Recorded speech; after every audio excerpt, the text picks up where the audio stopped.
What's up guys? Welcome back again to my YouTube channel, and for today's video ay gagawa ulit tayo ng isang panibagong photo transition tutorial overlay.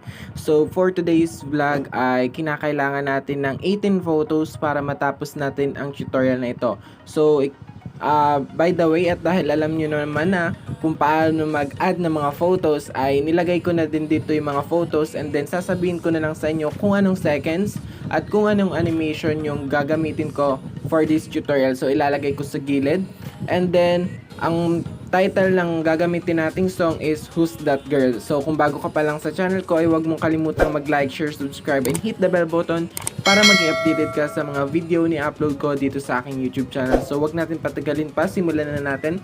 So guys, sasabihin ko na po yung seconds kung saan ko sila kinat. So sa unang photo po, kinat ko po siya sa 1.3. And then for the next photo po, kinat ko po sa 2.8. And then the next one is 1.0. For the next one is 1.6. And then next photo is 0.4. Next one is 2.4. The next one is 0.3. Next one is 0.3. Next is 0.4. Next is 0.4. And then for the next one is 1.2. And then for the next one is 0.5. Next one is 2.3. Next photo po ay 0.3. Next photo is 0.3 ulit. And then for the next photo is 0.3 ulit. And then for the next photo is 0.4. For the next photo po is 1.4. So yun na po pala yung pinakang last. And then para po ngayon ay sasabihin ko yung animation na ginamit ko. So sa unang photo po, ang animation po na ginamit ko sa kanya ay dito lang natin makikita sa combo, which is ito pong bend zoom. So ayan, bend zoom po. Hintayin lang po natin. Ayan, bend zoom. And then for the next photo po, ang animation po ulit na ginamit ko is bend zoom. And then for the next photo po, ang animation po natin ginamit sa kanya is roll in and out 1. And then for the next one is roll in and out 2. For the next photo po, ang animation po na ginamit ko sa kanya ay distort right. For the next photo po, ang ginamit ko ay pendulum 1. Then for the next photo po is pendulum 2. Next one is pendulum 1. Next photo is pendulum 2. Yan. And then for the next photo po is pendulum 1.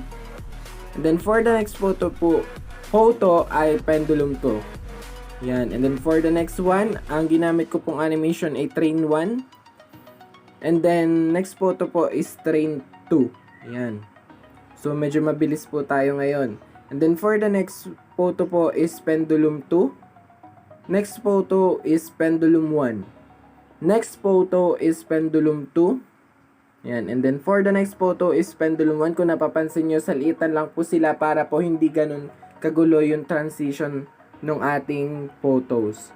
Ayan. And then for the next photo or for the last photo, ang ginamit po natin ay funhouse mirror 1. So hindi pa po dyan natatapos. I-click po natin itong overlay and add overlay. So ayan po. Ito pong pangalawa. So yan po ay makikita nyo lang sa TikTok, and then i-resize po natin siya. Make it sure na hindi po makikita yung name and credits to the owner po. Ayan. And then, hanapin po natin rito yung splice. And then, hanapin nyo po yung hard. And then, kayo na po ang bahalang mag-adjust kung gaano kaliwanag or kung gaano kaunti yung opacity nito. So, ilagay po natin siya sa 55. 55. So, ayan, 55. And, yan. And then after po nyan ay punta po tayo dito sa effects, and then dito po marami kayong makikita, but dun po tayo pupunta sa dito po sa bling, sa party. And then yan, hahanapin nyo po yung neon swing. Yan. And after po nyan ay i-adjust po natin siya hanggang dulo. Yan. Adjust po natin hanggang dulo. Ayan.